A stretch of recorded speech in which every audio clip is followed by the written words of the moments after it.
पर let's assume सुबह 6 बजे आपके प्रीमाइसेस की डोरबेल बजी और बाहर खड़ी है इनकम टैक्स की team. At that time common man को फर्स्ट स्टेप सर क्या करना चाहिए? आपके ये जो अकाउंटेंट्स, आपके key persons don't think they are safe.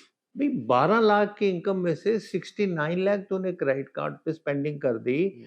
घर के खर्चे हैं तुम्हारे और तो कहाँ से पैसा आ रहा है? सर अगर टॉप 3 रीजंस देखने हो जिसके कारण बिजनेसमैन को नोटिस या इंक्वायरी फेस करनी पड़ सकती है सर। ये पीछे काफी बिल्डर्स पे सर्चेज हुई जहां उनके यहाँ से जिन लोगों ने फ्लैट्स बुक कराए थे, कैश और चेक दोनों मिल गए। अगर मेरे फादर ने मुझे पैसे ज्यादा देने शुरू कर दिए होते, वो मैं टाइप ना करता। सर आप खुद एक सीनियर एडवोकेट, एक बेटा chartered accountant and one son SP in Punjab police. Yes. Sir आपको नहीं लगता आप घर में एक मिनी गवर्नमेंट चला रहे हैं? Hello everyone, welcome back to my channel.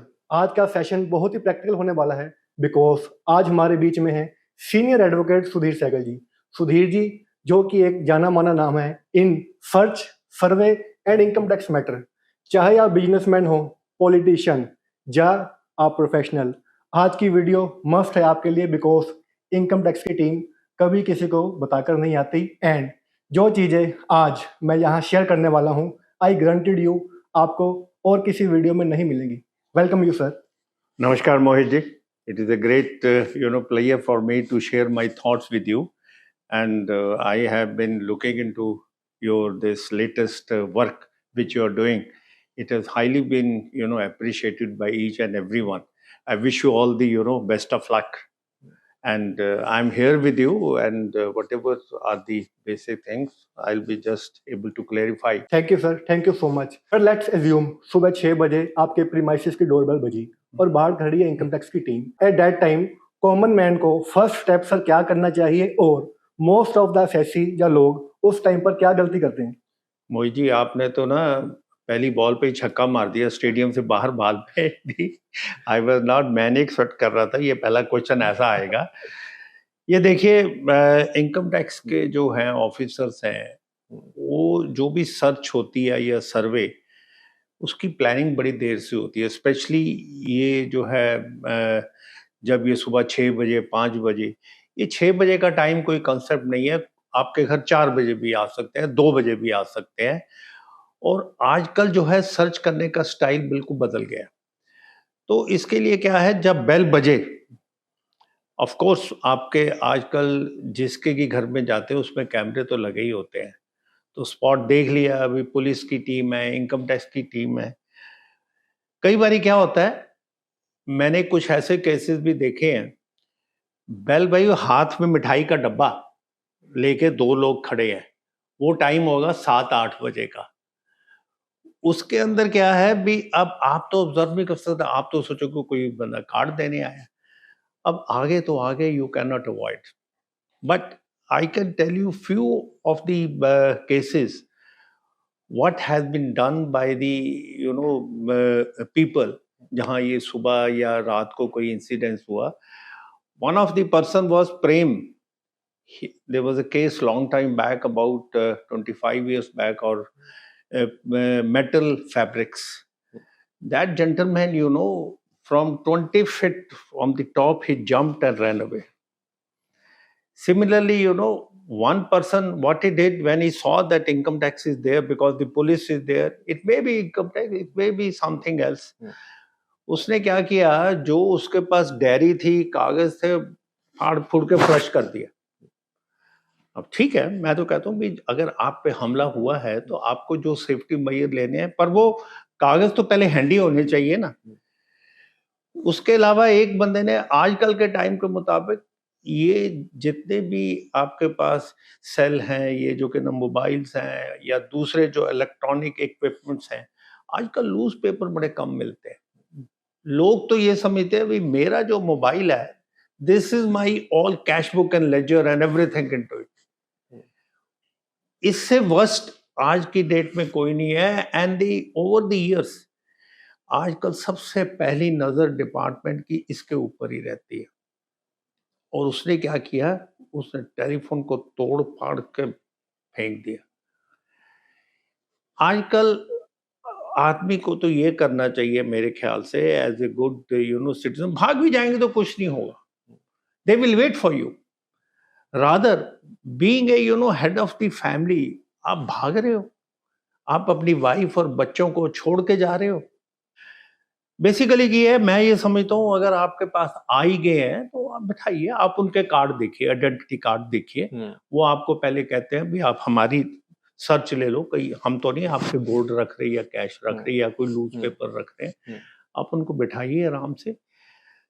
सबसे इम्पोर्टेंट बात ये है, ये जो सर्च के टाइम सुबह 6 बजे आते हैं, वो रात को पता नहीं कहाँ ठहरे हैं, फिर वहां से आ रहे हैं। नाउ इनका स्ट्राइकिंग टाइम अगर 15-16 जगह आपके जितने भी हैं जाना है फैक्ट्री में, और आपके ये जो अकाउंटेंट्स, आपके key persons, don't think they are safe, उनके भी जाएंगे। Timing is one, same time के ऊपर जाएंगे।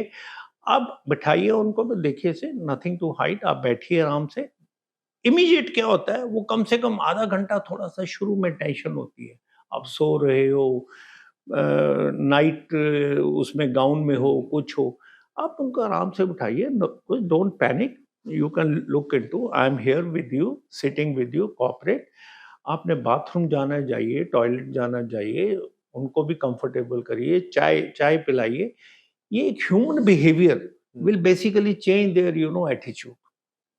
And in case you are not able to answer certain question, it is not that you must answer every question. But if you do not answer, there is a fine also, but you have to plan. Supposing वो मेरे से कहते हैं भी आपके bank account कितने हैं, I may be having 8 bank account, I will not be able to recall.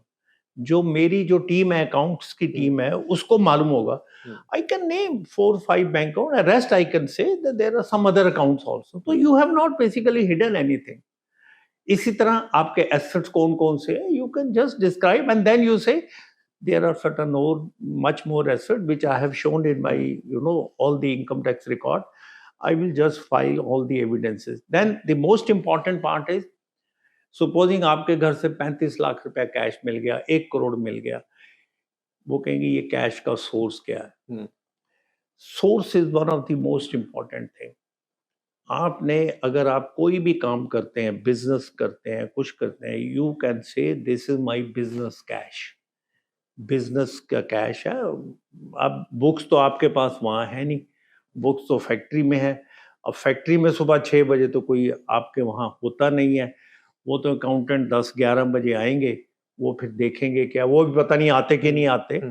तो you have to just answer all the questions, but in a fashion that हर एक आंसर ऐसा हो जिसमें अगर आपको थोड़ा उसमें लीवरेज लेना हो, उसमें आपको लीवरेज मिल सके।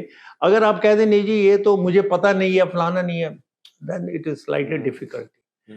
बाकी देखो, आजकल सर्च, पहले टाइम पे आज से 20 साल पहले अगर वो सुबह आते थे, लेट नाइट में चले जाते थे।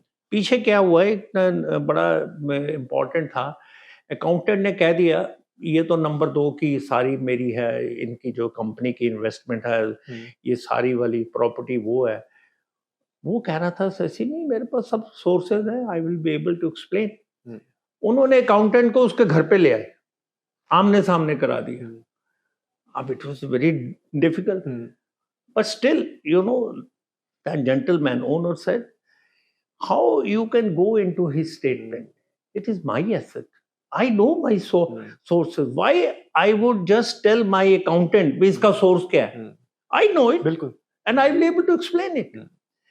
So my, suggestion is, and in one of the cases recently, about 6 months back, okay, in Ahmedabad, there is a big, newspaper like our known area, that is Punjab Kesari or Dainik Savera.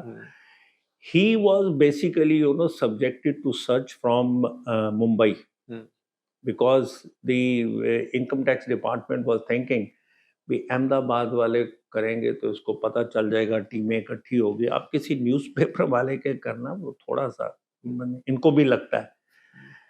The search was undertaken. All the teams from Mumbai 2 जो planes के साथ 300 लोग land हुए, और land भी ये नहीं हुआ भी लैंड रात को रहे, रात को रहते तो फिर पता चलना था। वो सुबह 4 बजे वहां लैंड किए। समहाउ दे नीडेड भाई 2 घंटे उनको लगेंगे, थोड़ा सा कौन कौन सी टैक्सी जानी है, because everything is plan. Now you think if इतनी प्लानिंग होती है, पहले टाइम में तो ये जो थे गूगल के मैप नहीं थे, एड्रेस होता था, उसकी लोकेशन चार्ट हाथ से बना होता था। अब जब वो उस कार्रवाई में कर रहे थे तो उन्होंने बाहर शीशे के ऊपर मैरिज के बोर्ड लगाए थे, और एक जो ऑफिसर, कुछ ऑफिसर को दूल्हा बनाया हुआ था, भैया हम मैरिज करने आए हैं। एक होटल के बाहर जहाँ गाड़ियां इकट्ठी की थी शहर के बाहर, दूल्हा बनाया हुआ है, बैंड भी बुलाया हुआ था, सब कुछ बुलाया हुआ था, बैंड बज रहा है, इधर से planning, but somehow or the other that newspaper वाले को थोड़ा सा मालूम कर गया। The owners fled away, but then the search started. When the search started, वो जो बाहर निकल गए, of course उसके भी लिंक होंगे, he tried his own best. Then शाम को जो भी टीम वहां लगी हुई थी, सर्च टीम, उनको मैसेज आया भी आप वाइंड अप करो। But then what the officer said at that time, it is very important, even if the highest person of the country, maybe the PM or the president even orders to call back the team will not come back. This is something very very important. One must think मैं किसी को ऊपर से कलवा दूंगा, no. And there that head of that officer, I would not like to name him, he said, yes, we have now entered the premises, the search has started, Panchanama execute ho gaya, we will not go. They said they will not come for about 3-4 days. They may not come for a month's time. We are sitting here. And they started searching and all that. After 2-3 days, they were there. वो आदमी आए नहीं. But after 3 days, they were made to realize and they came back. Then they were questioning. Questioning up जब तक the whole damage has been done. How the damage was done? अब आपके घर पे कोई आके बैठ गया, अगर 3 दिन में उनको भी जल्दी जाने की होती है, वो कौन सा आप अपने दिल से आ रहे हैं, खुशी से आ रहे हैं, वो भी एक अपनी ड्यूटी कर रहे हैं, and they might have come from far off places, कोई कहां से अल्टीमेटली जब खाली बैठे हैं तो कोई ना कोई दराज, कोई ना कोई पेन ड्राइव से लेके उसका प्रिंट ले रहे हैं, उससे और डेटा सामने आ गया। And that gentleman later on then can I realize I am in touch with him, he said, Mr. Sehgal, मुझे अगर उस समय आपने बताया होता तो मैं शायद एक दिन बाद ही वापस आ जाता, तो इतने ज्यादा डॉक्यूमेंट नहीं मिलते। तो my advice to all these people जिनके घर में, पैनिक ना करो। लेडीज को पैनिक तो होता है, पैनिक तो सबको ही होता है, मुझे भी होता है, ऐसी कोई बात नहीं है, पर जो है सो है, अपने रिकॉर्ड को ठीक रखें, अपना सिस्टम ठीक रखें, मैक्सिमम पॉसिबल। हाँ देखो आजकल तो गवर्नमेंट का फोकस एक ही है, दैट दी जितनी कैश की ट्रांजैक्शन बंद हो, चेक से पेमेंट हो, जितना कैपिटल एक है वो बाहर आए, उसमें आपकी भी ग्रोथ है और कंट्री की भी ग्रोथ है। कोऑपरेट करें, बाकी तो उनको क्या पता भी, आपसे कोई ऐसी बात तो है नहीं, दुश्मनी तो है नहीं भी आपके घर में कोई ऑफिसर कहीं से आ रहा है, कहीं से आ रहा है। And then all the officers, then they can become very good and friends. Sir अगर इसी चीज को ही थोड़ा अगर डेप्थ में समझें as a layman, search, survey and raid में फर्क क्या है और तीनों में सबसे ज्यादा डेंजरस क्या है सर? देखो सर्वे तो आपके घर नहीं आ सकते, ओके, सर्वे तो आपकी बिजनेस एस्टेब्लिशमेंट में आएंगे, डॉक्यूमेंट चेक करेंगे। सर्च के टाइम आपके घर, आपके कोई ये जो फार्म हाउस, गेस्ट हाउस, सारी जगह जाएंगे। Search is more strict, that is the last weapon with them, जैसे को हम कह लें रामबाण है। सर्वे तो सिर्फ आपकी बिजनेस एस्टेब्लिशमेंट में आएंगे, और अगर उनको लगता है कोई ऐसे सीरियस डॉक्यूमेंट मिल गए, मान लो वहां से 10 लाख से ज्यादा कैश मिल गया, वो फिर उसको ऑटोमेटिकली सर्च में कन्वर्ट कर देंगे। ओके। वो इस सर्च में कन्वर्ट करेंगे, फिर वारंट लेंगे, फिर आपको तो पहले ही पता है भी वो घर तो आप पहले ही साफ कर दोगे। तो इसलिए सर्च ज़्यादा डेंजरस है। ओके सर, सर्च के टाइम पे department gold, jewellery and other valuable assets को कैसे इवैल्यूएट करते हैं सर? डिपार्टमेंट ये वैल्यूएट करता है जी, डिपार्टमेंट ये इनके पास वो है वैल्यूअर है, रजिस्टर्ड वैल्यूअर। ज्वेलरी वगैरह जो है उसके अंदर ये है, डिपार्टमेंट में ये है, इनका सीबीडीटी का एक है सर्कुलर। अगर चाहे सोर्स है या नहीं है, वो सारी ज्वेलरी इकट्ठी कर लेंगे, इकट्ठी करके वो वैल्यूअर उसकी आइटम बनाएगा, रियल गोल्ड की वैल्यू निकालेगा, खोट वगैरह निकाल देगा। आपको जो बेनिफिट जो मिलेगा, जो वो ज्वेलरी नहीं सीज करेंगे, जिसका सोर्स नहीं पूछा जा सकता, 500 ग्राम पर मैरिड लेडीज, 250 ग्राम पर गर्ल चाइल्ड, चाहे 2 साल की भी बच्ची है उसका भी 250 ग्राम। उसके बाद मेल मेंबर्स 100 ग्राम। ये तो है जो कि एक नॉर्मल उनकी इंस्ट्रक्शंस है। पर अगर आपके पास कोई ज्वेलरी के बिल हैं, डायमंड के बिल हैं, बिल आप उनको प्रोड्यूस कीजिए। और उसके लिए मेरा तो ये है भी, हर लोगों को चाहिए एक फाइल बनी हो अपने पास, हर एक के घर में, जो कि बड़े लोग हैं, क्योंकि बड़े लोगों के पास ही सर्च होगी। कितनी ज्वेलरी अपनी असेस करके रखें, कितनी है, और उसके बिल और उसकी सारी चीजें, या किसी ने 2015 तक इसके ऊपर वेल टैक्स था, अगर वेल टैक्स में दिया, या कईयों ने ये स्कीम आई थी वीडीएस में डिक्लेयर किया, सारे डॉक्यूमेंट साथ रखें, ताकि अगर है तो उस समय टैली कर लें।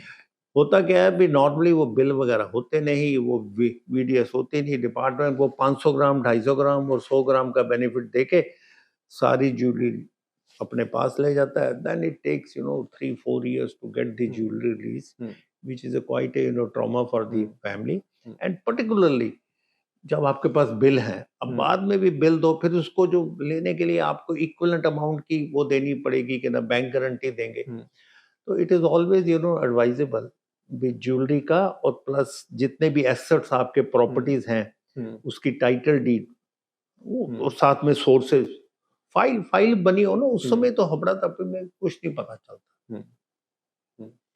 Sir and what about diamonds? Diamond का तो कोई बेनिफिट नहीं है, डायमंड का तो बिल चाहिए। ओके। डायमंड का कई बार क्या करते हैं, डायमंड और ज्वेलरी मिली है, डायमंड को वो कन्वर्ट कर देता है वैल्यू भी ज्वेलरी की वैल्यू के ऊपर, तो उसमें कन्वर्ट, वो 500 ग्राम के अंदर ही कंसिडर होना, आप उससे ज्यादा नहीं कंसिडर होना। सर जैसे कि एट टाइम ऑफ सर्च कोई, जिसे हम आम भाषा में कच्ची पर्ची कहते हैं, कोई लूज पेपर मिल जाते हैं, डिपार्टमेंट सर उसको कैसे इवैल्यूएट करता है? ये जो लूज पेपर है, इसके ऊपर ये है भी, मान लो एक कागज के ऊपर लिखा है 20 लाख माइनस 5 लाख 3 लाख 40 लाख, उसका कोई लिंक अगर नहीं पता चल रहा, जिसको वो बोलते हैं corroborative evidence has not been found. If no corroborative evidence is there to link, then that is a dumb paper. पर सपोजिंग 20 लाख लिखा है, आगे आपने कोई ऐसी जगह ली है, प्रॉपर्टी ली है, उसका प्रॉपर्टी का हिसाब लिखा हुआ है, 20 लाख कैश, 40 चेक, 2 लाख मैंने आगे किसी को दिया, ब्रोकर दिया, अगर वो पर्ची से लिंक हो गया, then it is an evidence. पर अगर उसके कोई लिंकिंग आपके लूज डॉक्यूमेंट की विद आपकी बिजनेस के साथ नहीं है, आपकी सेल मान लो कुछ भी है, 20 करोड़ है, 50 करोड़ है, और उसके अंदर हिसाब मान लो 5-6 करोड़ का लिखा हुआ है, लेस पर पूछेंगे क्या है, you can say it is a document भाई, या मुझे याद नहीं है, कोई मेरे यूजुअल कोर्स में होगा, या मैं रफ वर्किंग कर रहा हूँ, नथिंग इज वेरी सीरियस, दो it will all basically depend upon the facts and circumstances, what is basically written there. Otherwise तो simply loose paper पे कोई फिगर लिखे हैं, कोई बच्चा भी लिख रहा है, मान लो किसी ने कोडेड फिगर में लिखा 20 + 10, आजकल कोडेड फिगर में लिखते हैं। अब सपोजिंग उसमें एक बैंक की भी एंट्री है, वो बैंक की एंट्री, वो डेट भी लिखी है, बैंक की एंट्री से वो डेट मिल गई, वहां 20 का 20,000 है, तो वो सारी फिगर फिर 00 या 000 से सारी हो जाएंगी। तो it will basically depends on the fact. Document तो खैर नहीं रखने चाहिए, आजकल लोग कम ही रखते हैं, मेन तो ये जो मोबाइल के अंदर होते हैं। तो इसलिए it will all basically depend upon the facts and circumstances how it happens. तो क्या लूज पेपर या कच्ची पर्ची के बेसिस पर थर्ड पार्टी एविडेंस ट्रीट किया जा सकता है? थर्ड पार्टी एविडेंस के अंदर क्या है भाई, मान लो मेरे पास कोई पेपर मिला जिसमें आपका नाम मोहित को लिखा हुआ है, उसमें लिखा है 5 लाख आपको दिए, 10 लाख किसी और को दिए, लिखे हुए नाम। वो पर्ची के बेस के ऊपर मान लो आपका उसके ऊपर टेलीफोन नंबर भी लिखा हुआ है, वो आपके पास बाद में पूछेंगे ये देखो जी आपका नाम लिखा है, then unless and until some other evidence is found from you linking that पर्ची to you, या आपने मान लो कोई जॉइंट कोई एसेट लिया हो उसके साथ मिलके और उसके कोई कैश का डॉक्यूमेंट मिल गया हो, पर थर्ड पार्टी एविडेंस के बेस पे सिंपली आपके हैंड में टैक्स नहीं हो सकता।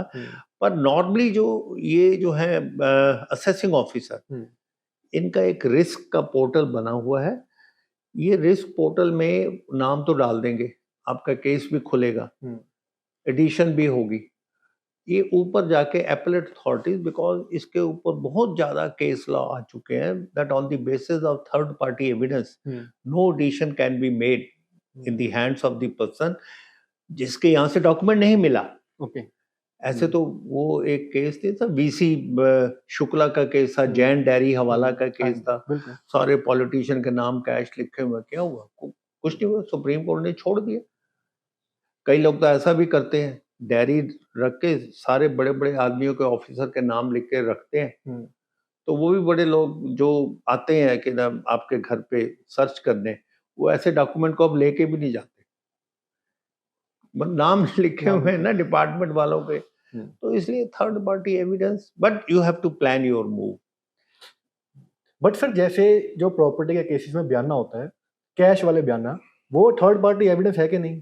वो थर्ड पार्टी एविडेंस तो वो है। अब बयाने के अंदर आपके भी साइन है मान लो, then it is a very damaging. कई लोग क्या करते हैं, मान लो मैंने आपसे प्रॉपर्टी बाय करनी है, आपके साइन, बिकॉज मेरा रिस्क है ना, मैंने आपको 50 लाख दिए, आपने आपसे साइन करा लिए, मैंने साइन नहीं किए, पर घर मेरे पड़ा है, तो मैं तो कभी भी साइन कर सकता हूँ। तो वो कहते साइन नहीं हो, भाई मोहित के साइन तो हैं। तो इसलिए ये जो बयाने and all that, they are very damaging. बयाना मिला जिस पे आपके साइन है, वो बड़ा एक डिफिकल्ट केस होता है। छूट भी जाते हैं अपील में, बट इट विल डिपेंड। अब लोग कहे जी यहाँ पर तो जो है जी सर्कल रेट ये था, मैं ये तो ऐसे ही है, बोगस बनाया था, या कोई कैंसिल हो गया या फलाना। पर अगर आपके नाम उस जगह की वो होगी, उसको बोलते हैं रजिस्ट्रेशन होगी, तो बयाने तो 1 करोड़ का है, रजिस्ट्री 20 लाख की हुई, तो दोनों मिल गए ना, then it is very difficult. अगर किसी बिल्डर के, डेवलपर के रेड हो, सर्वे हो, सर्च हो, उस केस में तो नॉर्मल जो नीचे वाले सेक्शन हैं जिन्होंने फ्लैट बुक की हैं, वो तो सारे रडार पे आ जाएंगे। नहीं, इसमें भी ना सारे आ तो जाते हैं। ये अभी ये पीछे काफी बिल्डर्स पे सर्चेज हुई जहां उनके यहाँ से जिन लोगों ने फ्लैट्स बुक कराए थे, कैश और चेक दोनों मिल गए। उसके बेस के ऊपर थाउजेंड ऑफ द केसेस यहाँ पर जो थे लुधियाना और बाकी जगह खुल गए। Ultimately, in all those cases, I had handled about more than 100 cases, such cases. वो सारे के सारे अपीलों में टूट गए। उसने क्या लिखा है क्या नहीं लिखा, मुझे क्या मतलब है, थर्ड पार्टी एविडेंस है ना, मेरे यहाँ से कुछ नहीं मिला। फिर वो हम लोग ये कहते हैं जी वो बंदे को पेश करो जिसके यहाँ से डॉक्यूमेंट मिला, वो उसका हमें रिकॉर्ड दो, वो कोई होता नहीं। क्योंकि एक बड़े पुराना केस है अंडमान टिम्बर, इसका सुप्रीम कोर्ट का, वो कहता है जब तक आपको किसी स्टेटमेंट के आधार पे आपके अगेंस्ट कोई एक्शन लिया जा रहा है, वो आदमी को अगर आपको क्रॉस एग्जामिनेशन की अपॉर्चुनिटी नहीं मिलेगी, उसके बेस पे एडिशन नहीं हो सकता। तो इसलिए वो कोई ज्यादा नहीं है।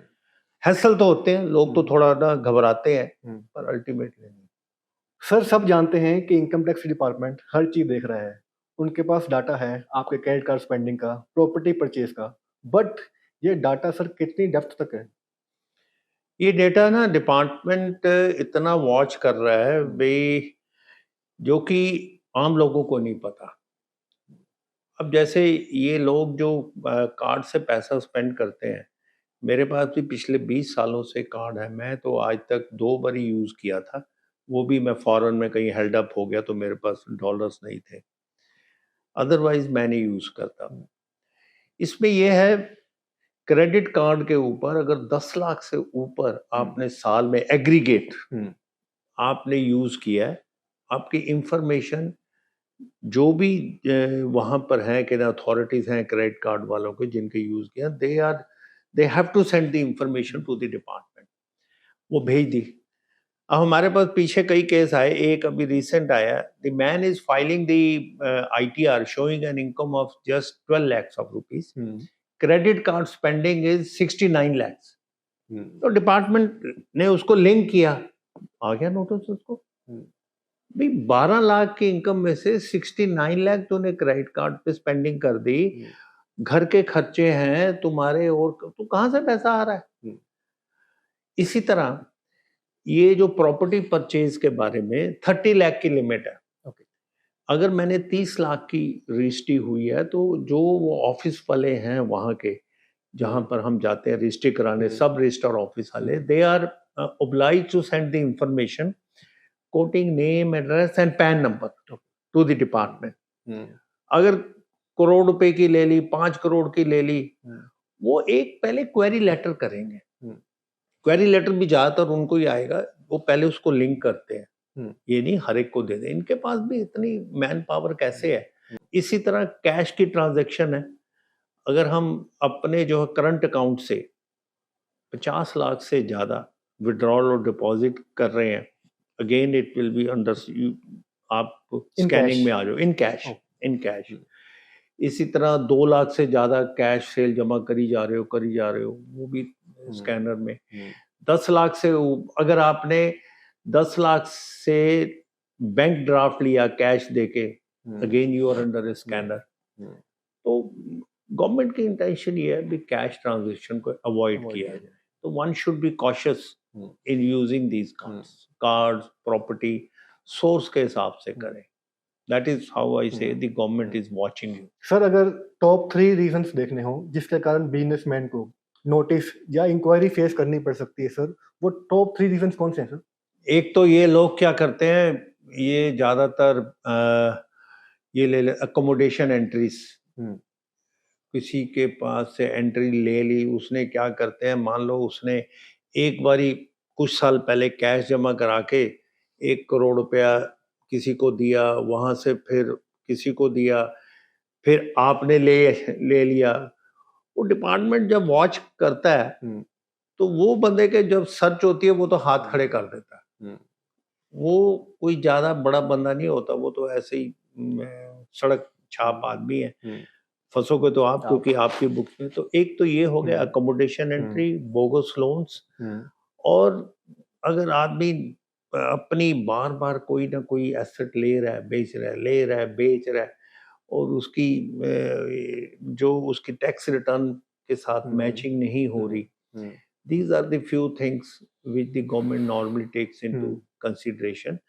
And suddenly आपने वो ले ली, मान लो आपने एक्सपोर्ट, बोगस एक्सपोर्ट दिखा दी, एक्सपोर्ट है नहीं, बोगस एक्सपोर्ट दिखा दी। क्योंकि आपस में जितने भी लोग हैं, नॉट ओनली इनकम टैक्स, ये जो है कस्टम एंड एक्साइज, जीएसटी वाले, ये एजेंसियों की हर 3 महीने बाद मीटिंग होती है, शेयरिंग ऑफ इंफॉर्मेशन।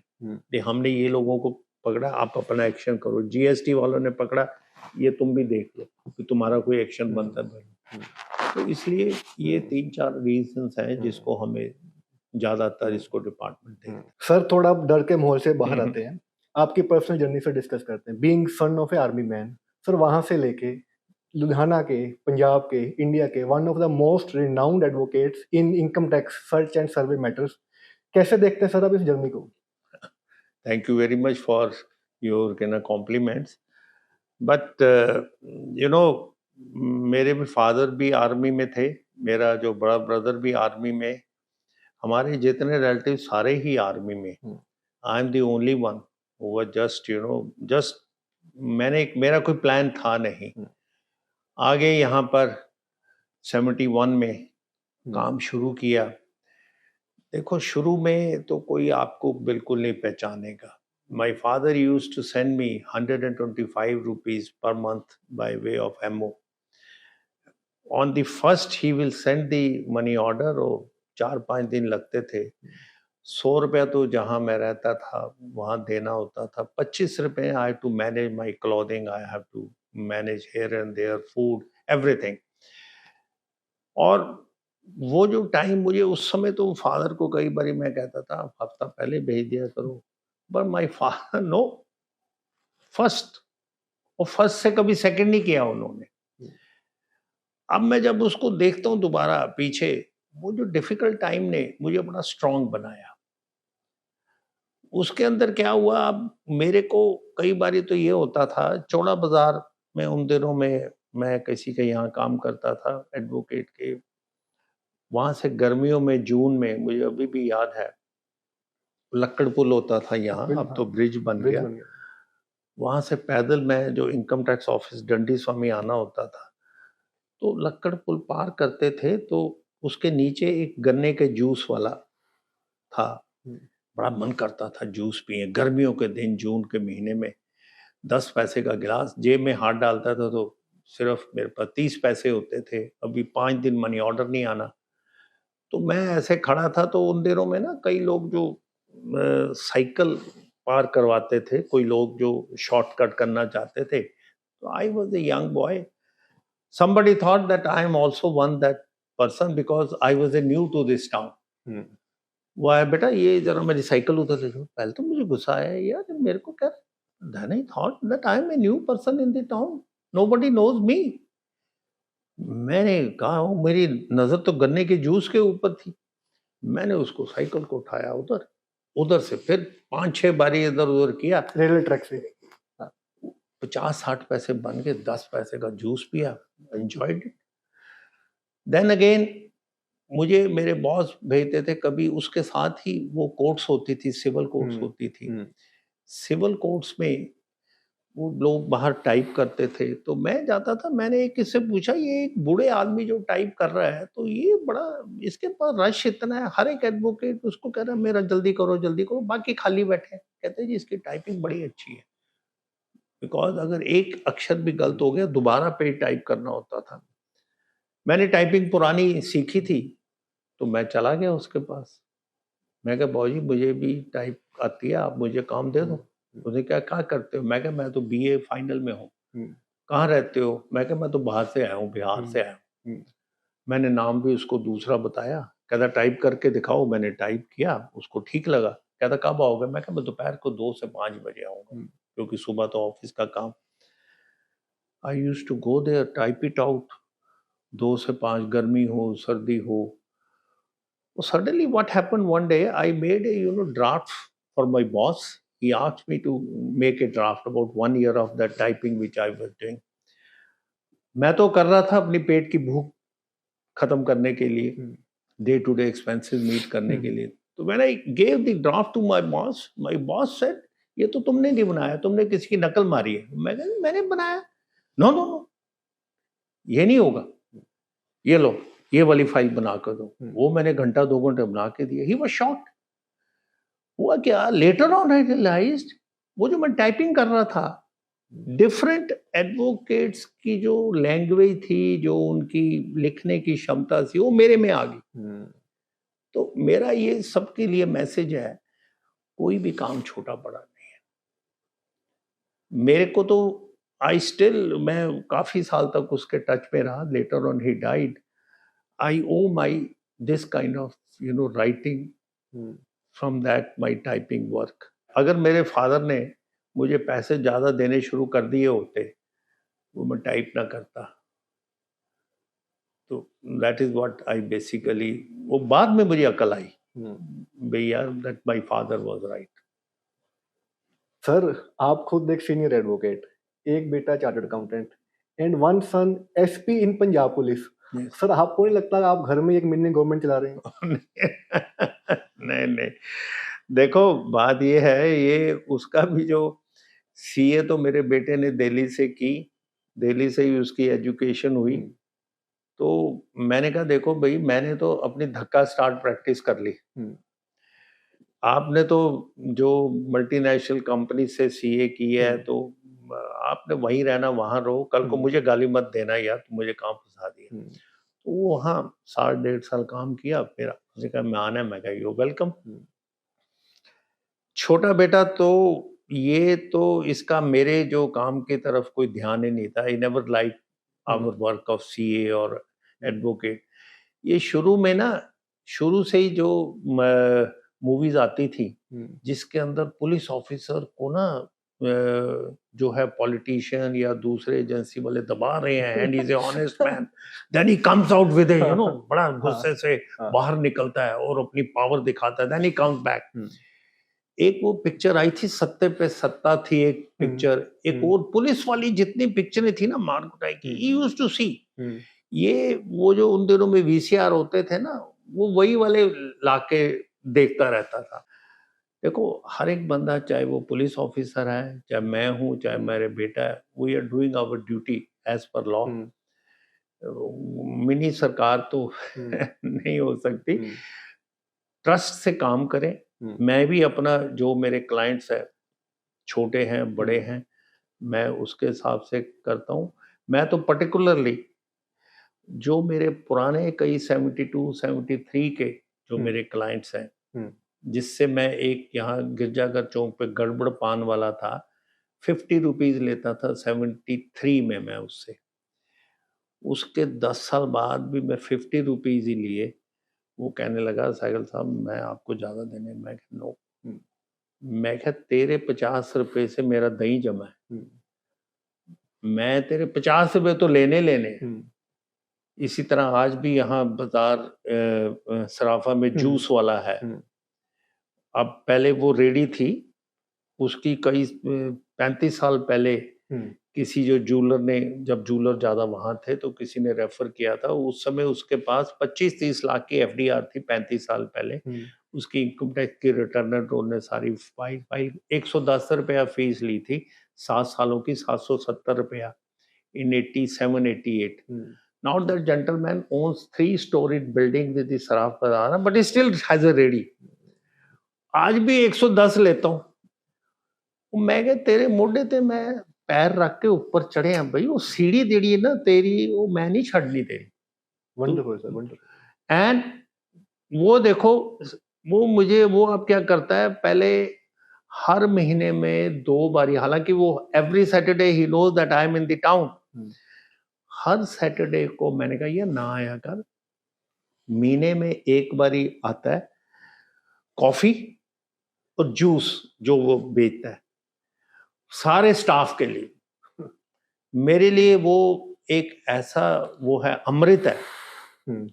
क्योंकि वो पी के मुझे ना वो पुरानी स्ट्रेंथ याद आती है और मेरा मन इतना खुश होता है, वो उसकी कॉफी और उसका जूस पी के। वो पूछेगा पहले साइकिल साहब आज हो ना, आप कॉफी पियोगे कि जूस? मैं कहा दोनों पियागा। Sir thank you for giving us a valuable time. आपने इतना हमें टाइम समय दिया। सर इन लास्ट, अगर आपकी लाइफ जर्नी को एक सॉन्ग के साथ रिलेट करना हो तो सर कौन से सॉन्ग से करेंगे? देखो मेरा ना सबसे, मैं तो कई बारी एक्ट भी किया उस गाने के ऊपर। राज कपूर का गाना है मेरा नाम जोकर का, जीना यहाँ मरना यहाँ, इसके सिवा जाना कहाँ, जी चाहे जब आवाज दो, हम हैं यहाँ हम थे वहाँ। और दूसरा मैंने एक गाना है, वो बड़ी एक पुरानी मूवी है ना, मैं जिंदगी का साथ निभाता गया। 2 लाइनें। वो मैं जिंदगी का साथ निभाता चला गया, हर फिक्र को धुएं में उड़ाता चला गया। Thank you sir, thank you very much.